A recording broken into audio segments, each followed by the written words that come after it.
And friends, Thomas the hero. Here we have the list of all the engines.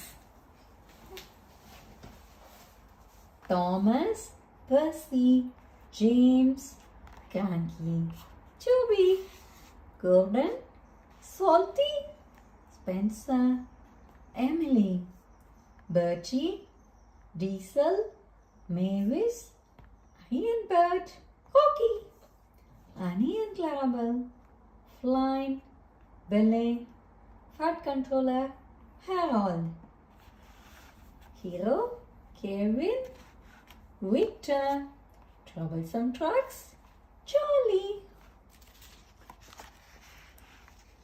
This is the island of Soda. Farhuak Station, Titmouth Sheds, where the trains are. Knapford Station, Brow Station, China Cleepates, Gordon's Hill, Woodspeed Castle. Yeah, Brandon Docks. These are all the locations on the island of Soda. This is the story of when Thomas the Tank Engine discovered that you don't have to fly high to be a hero.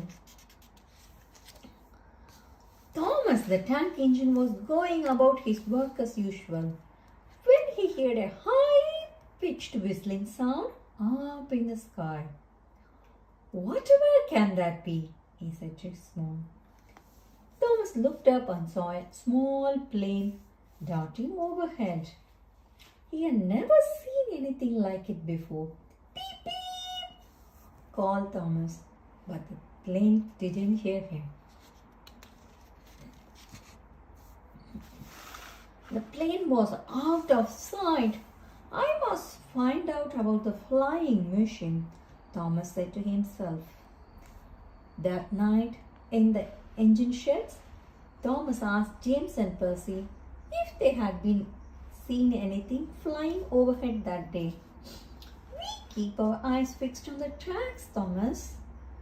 We are really useful engines." Next day, Thomas was determined to be a very useful engine, but he couldn't help looking up for the plane. He was just thinking he would never see it again when he heard the same whistling sound.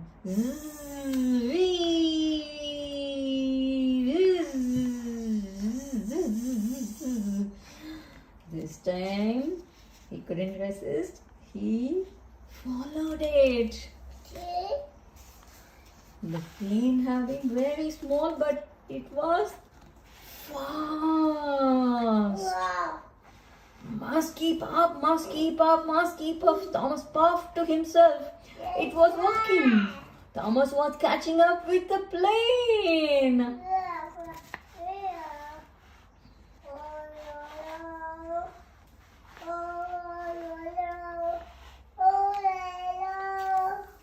The plane came down to land on a gas strip near the railway tracks.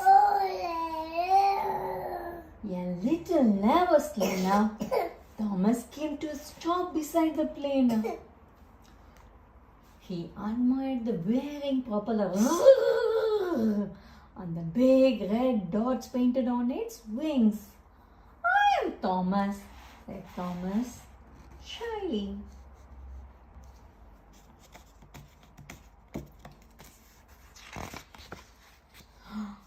"I am Michael, the Spitfire, but you can call me Mitch," the plane replied. "I have been practicing for a flight past to celebrate the end of World War II. Mitch explained that he used to be a fighter plane and had helped to win the Battle of Britain. Thomas was very impressed. He wished he could fly to be a hero too. Back in the sheds, Thomas told the other engines about his new friends. "Eyes on the tracks, Thomas," said the friends. That night, Thomas' dreams were full of spitfires driving through the skies. He dreamed that he was flying with them, keeping people safe. Go. Ba. Ba. The next day, Thomas was in charge of taking passengers to the air show for the big fly past. As he arrived, Thomas could see Mitch, and next to him was another vintage plane. That's a Hawker Hurricane. Thomas driver told them. Hurricanes and Spitfires were the heroes of the Battle of Britain. The show was about to begin. The planes revved their engines and rattled along the runway. Oh.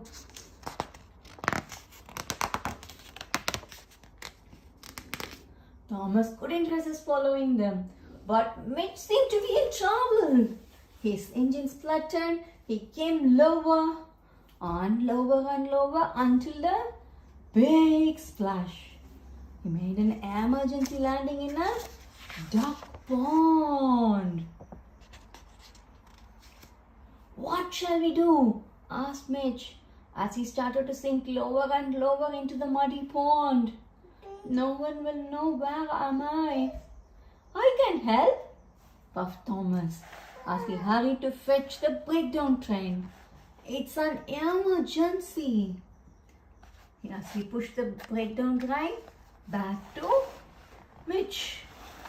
A dripping Mitch was lifted out of the pond.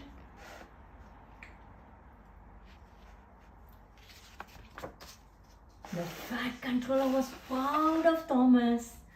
Thanks to you, keeping your eyes on the skies, you were able to get this Spitfire. That planes that took part in the Second World War had to be alert. Like that, you were a true hero, he added. Thomas was pleased to hear that after a few minor repairs and a new coat of paint, Mitch the Spitfire was able to take part in the many more fly past. Even Thomas was invited to London, where he flew under the river Thames. As he looked down at the river Thames, he remembered the time Thomas, the hero, had rescued him from a very wet landing.